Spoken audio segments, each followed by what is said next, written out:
I think the number one thing to create a business is to base it off of something that you are so bleedingly passionate to do.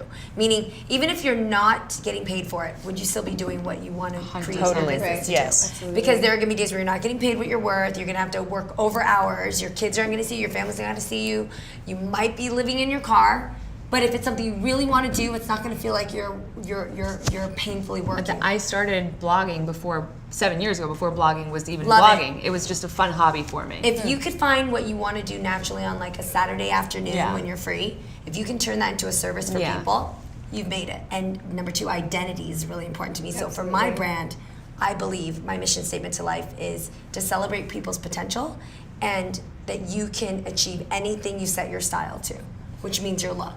I think people take less than 3 seconds to judge who you are the second you walk into any door, any interview, down the street. People look at you and they judge what you are. I think what you're saying is like authenticity is the most important thing. Yes. Well, at the end of the day, if you're doing what you love, then 10 years from now it's going to be, you still will most likely have something to say about it, or you will like it. Yes. I think authenticity is the most important when going forward, and sometimes it's really difficult actually to bring all the the complex parts of you together, which I actually found to be a challenge because I was interested in photography. I was speaking for women's rights and diversity within the industry. Like I kind of had all of these different interests that were not known to the public. So what I decided to do was, the Instagram route, but not in the classical way. Right.